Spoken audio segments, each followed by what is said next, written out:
première fois, il faut démonter tout ce truc qui allait jusque là, électricité.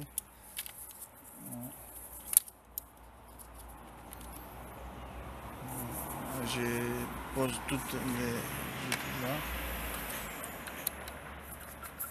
pour faciliter l'accès sur les canalisations de gasoil qui va jusqu'au injecteur.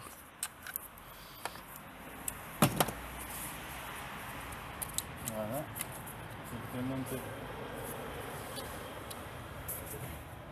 ça. Après on va démonter aussi, première fois il faut démonter batterie, débrancher batterie pour pas avoir des petits problèmes comme celle-ci.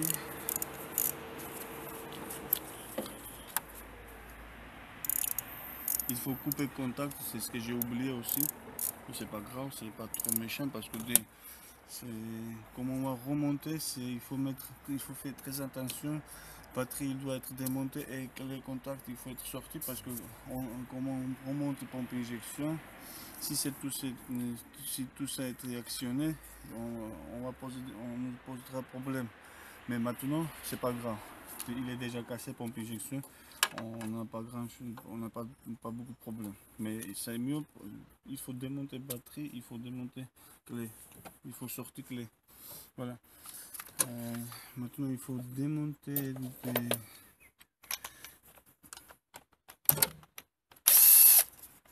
ça.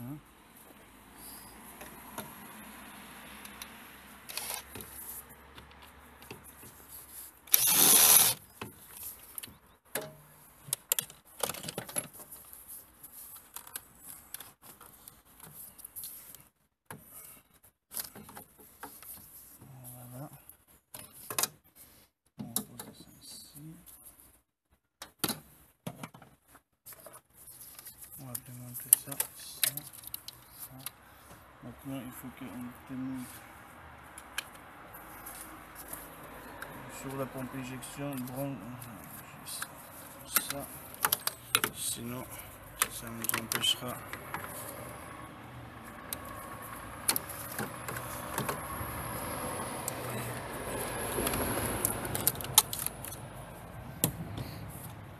Voilà. Maintenant on va démonter des tuyaux de canalisation de gasoil qui arrivent jusqu'au injecteur.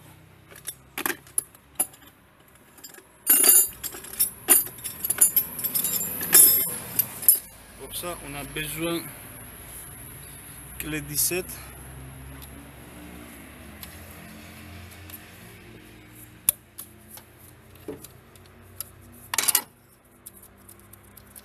Ça démonte facilement, mais il y a un peu de difficulté en bas parce que c'est très difficile à accès.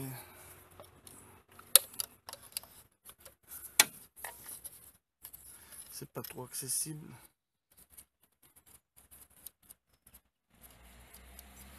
Si vous avez moyen pour passer un petit coup de karcher dessus parce qu'il y a beaucoup de saleté, ça sera mieux avant de commencer à démonter, mais on n'a pas moyen ici. Je ne peux pas passer un coup de karcher parce que la voiture ne démarre pas, on ne peut pas bouger. Amener jusqu'à la station de lavage.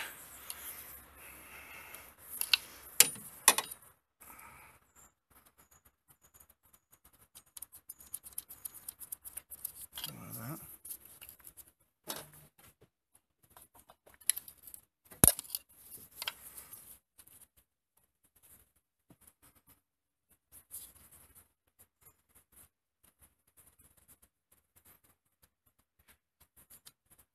En général, j'utilise plusieurs clés 17, mais ici j'ai qu'une seule, je pense, parce que j'ai pas trouvé les autres. Parce que je vous explique pourquoi, parce que là, c'est difficile d'accès ici, et quelquefois les autres marques et la tête il est un peu tordu, un peu plus droit, et ça nous aide à positionner mieux. Mais là, pour l'instant, ça va.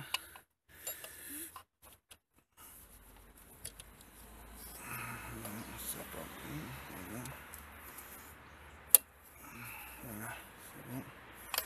Pour l'instant, ça marche.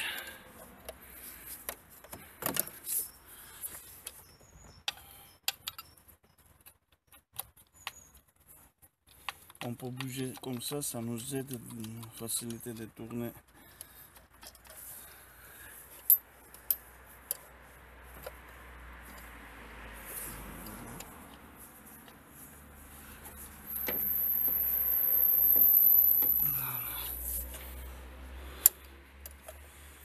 Vous voyez, c'est très difficile à accéder ici.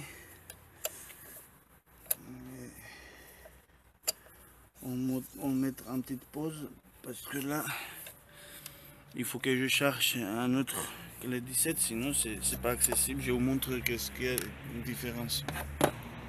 Voilà, comme je vous ai dit, j'ai plusieurs clés 17, c'est 19, je suis trompé.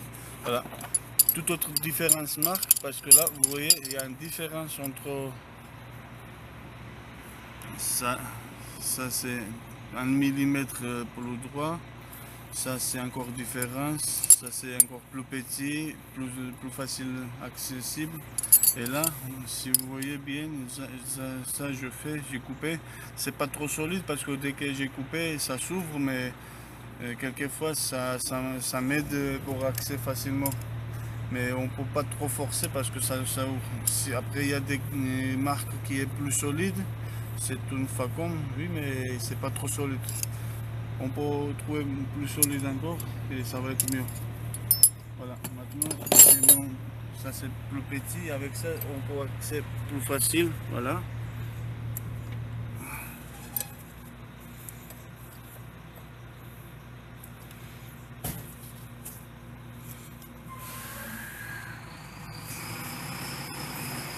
Non, ça glisse, c'est pas bon. L'autre.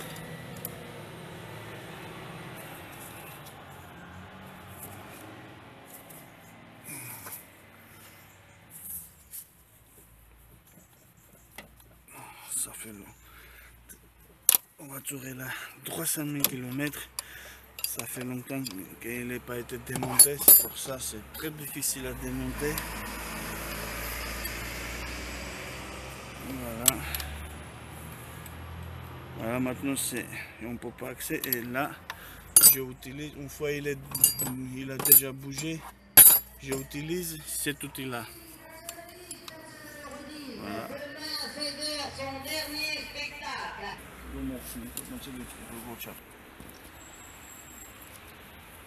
Voilà, on a démonté ces derniers tubes métalliques, tuyaux métalliques. Et surtout, il ne faut pas tordre ça. Il y a des gens qui font ça, ils tordent, ils croient qu'il va accélérer son travail. Et ça va être plus rapide, mais je vous explique, ça va être plus difficile à remonter après. Parce que ça tourne plus facilement. Maintenant, il tourne très facilement et ça démonte très rapidement. Mais si vous tordez, c'est très difficile à remonter et vous perdez plus de temps. Voilà, c'est ce que je voulais vous dire. Maintenant, c'est démonté. Maintenant, on va commencer à démonter le collecteur froid. Un collecteur froid et vous voyez, il y a toutes les saletés qui est là, ça risque de tomber. C'est pour ça que je vous ai dit, si vous avez moyen de passer Karcher, je ne peux pas parce que je suis sur la route. C'est quelqu'un qui est tombé en panne. Et voilà, j'ai pas le moyen de passer Karcher, c'est pas facile. Et on travaille sur la route, on n'a pas beaucoup de moyens maintenant. Et voilà. Voilà, maintenant on va démonter le collecteur froid. Je vous explique, c'est d'huile de vide, c'est plus facile. Voilà, il est trop facile à démonter, il n'y a pas de souci. Voilà.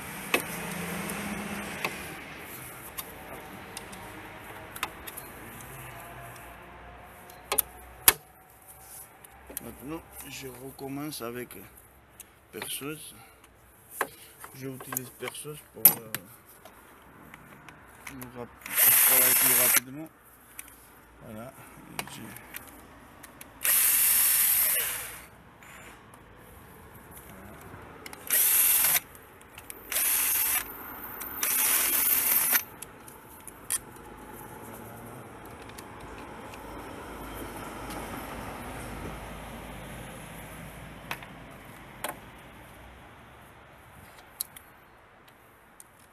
Cette opération de démontage pompe injection, ça prend, c'est pas pompe injection tout à fait, c'est module de pompe injection PSG5.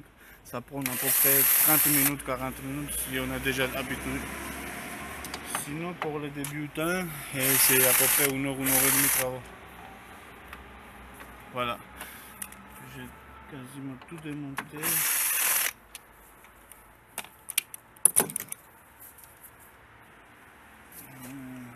Voilà, il reste encore un ici.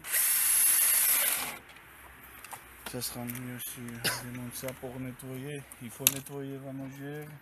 Ça c'est vanogère et ça c'est capteur de pression. Ça sera mieux si on démonte ça aussi dessus. C'est plus facile à démonter qu'après.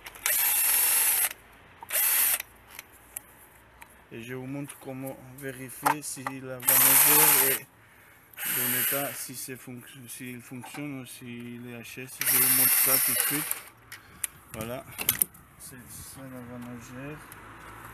Et là, on appuie dessus. Et je tiens là et ça veut dire qu'elle marche. Vous voyez? J'appuie dessus et ça bouge. Et il tient son vacuum.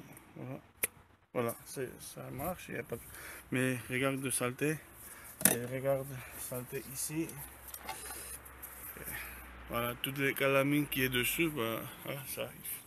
Là, elle n'a plus rien à respirer. Tout est bouché et je pense que c'est à cause de ça que pompe injection a été forcée ou je sais pas, peut-être à cause des filtres gasoil aussi. Mes voitures, comme je vous ai déjà dit, c'est à peu près plus que 300 000. C'est le temps aussi que je joue. Et voilà. On va démonter ça aussi. Je vous explique pourquoi et comment on peut démonter pour pas... Là, il faut appuyer là pour que les saletés ne tombent pas. La reste, c'est pas grave, je vous montre comment nettoyer après, mais si ça tombe ici, on n'a plus moyen de nettoyer. C'est pour ça, pour protéger ici, pour que toutes les saletés ça tombe pas dans ce trou là. Après, c'est bon, ça a été fait. C'est bon. Voilà. La reste, c'est pas grave, on peut nettoyer. Voilà, on fait pause maintenant, je nettoie tout ça, je démonte. Après, je vous montre comment nettoyer l'intérieur. Je vous montre tout ça. A tout de suite. Voilà, vous avez vu toutes les saletés qui étaient là. Moi, j'ai un peu nettoyé pour voir des écrus. Voilà, maintenant, je commence avec du Dace. On va démonter petit à petit comme ça. Normalement, ça se démonte, c'est comme un pot coulasse. C'est un truc aluminium. Il faut respecter des... Voilà. On va libérer un peu.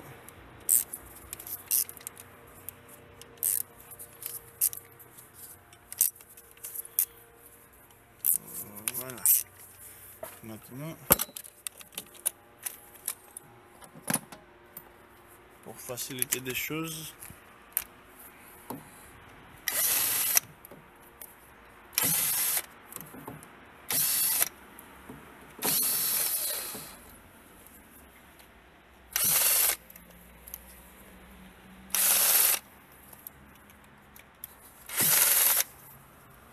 voilà.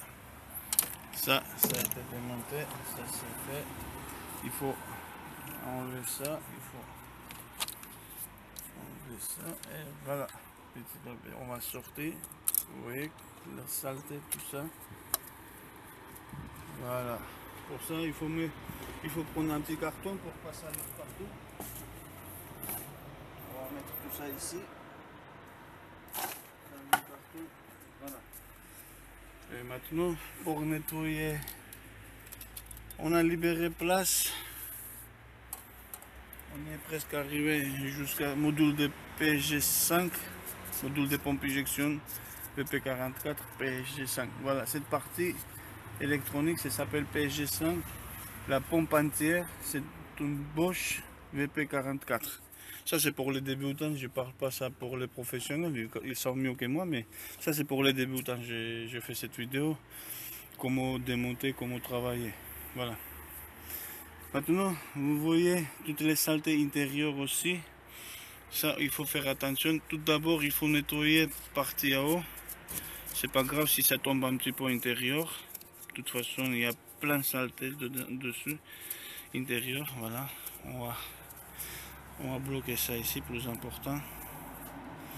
Après si on était dans un garage, on a un compresseur, c'est mieux parce que on va faire souffler intérieur pour nettoyer avec air comprimé.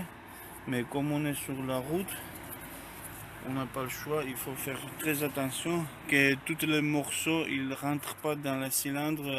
Imaginez-vous si le valve il est ouvert par exemple et il tombe dans la cylindre, ça pose problème je pense. Voilà, maintenant il faut qu'on prenne les vite, je vous montre pourquoi.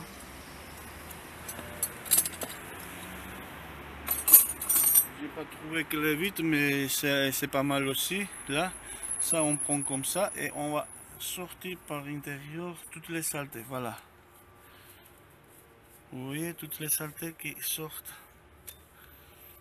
Voilà, il faut faire très attention que tout ça saleté ça tombe pas intérieur.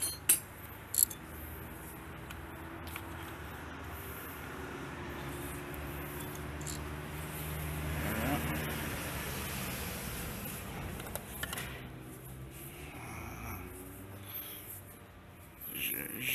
Je nettoie tout ça.